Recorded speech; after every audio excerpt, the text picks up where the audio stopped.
So why the change in technology from sun-dried mud brick to this, which is much more labor-intensive to build? And the reason is because the Assyrians made mincemeat out of mud brick, sun-dried mud brick walls. By the time we get to the 9th century, they had the technology that would just wipe it off the map. So what you're doing is you're building your wall lines and towers and gates in a way that's going to absorb a whole lot of time and energy, because the only way this wall comes apart is a little bit at a time. Chink, chink, king stone, kick it out, kick it out, kick it out. And when you look at the thickness of these structures, it is incredibly difficult to do so. Not only is it difficult to do so, this is built on a grand or massive scale as an entrance. On page number 141, you have a picture of what the gate would have looked like and an illustration of all of the different chambers or networks that you had to penetrate to get into the city. So I'm gonna overview this, but I want you to have a sense already of the complexity of this. This is not as simple as the last structure that we just saw. It is very complicated with a number of different chambers to it. So initially, you're going to have an entry, well, the plaza, right, that you would enter. Likely the stones were smoother, chinked together in a more level way. Over time, things start to do this. Then you're going to see a sill, sort of a raised element there. There would have been doors there that swung open. Once you entered there, you were not in the city.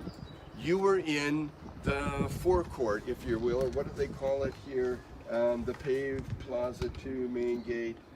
The outer gate is what they're calling it here. The little plaza, I think, may be a better name for it. The initial plaza. It's an open area where you've got the seat for the king. There's actually a raised platform there for the king to sit on.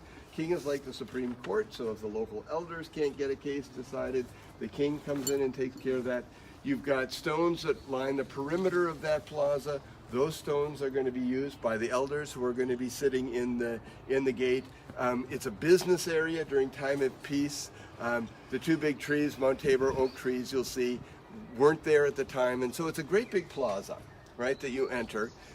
If you go to war, you can close it and, you know, resist entry into that plaza, and if somebody's in the plaza, you've got the ability to fire down on them. Next step. Once I'm past the plaza, I come to my first gatehouse. And by now when I say gatehouse, I hope your idea is quickly established. We're talking about an entry that is a structure with a gate on the inside and a gate outside and a gate on the inside. The difference you're going to see as you go up in there and look is the massive scale.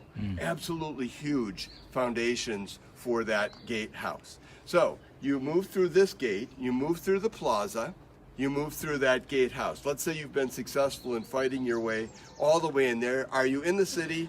No. You go up the street this way, uphill with a right angle turn, and there's another gatehouse waiting for you before you get into the city. So layer after layer after layer after layer that you have to defeat in order to get in. What's the purpose of building so massively when we're way out here on the frontier? Twofold. First of all, if you have an opposing army coming in through this northern gateway to the interior, this is the first thing they see. And can you imagine the level of discouragement?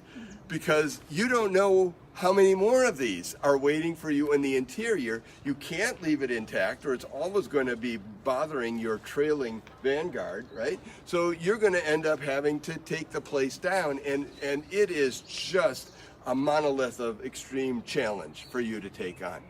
In addition to that, or maybe I should say an adjunct to that, it's going to delay entry into the land. And delay is always in favor of the defenders. The besieging army that's coming in has got to run supplies, water, they've got soldiers with family back home, they've got all of it. So the people who are here are advantaged by delaying them as long as they can out here on the frontier. you know, the seasons are moving along, the months are moving along, the weather gets worse, and eventually maybe they're just going to give up and go home. So you build like this on the northern frontier to discourage and delay. Those are the two words that I would keep in mind, to discourage and delay. And so as you go in to have a look at this place, be thinking about how challenging it would be to get through all the passageways that are necessary to defeat before you actually get into the city itself. This is Dan from the city, time of Ahab, 9th century, and it's designed to resist, in particular, the arrival of the Assyrians.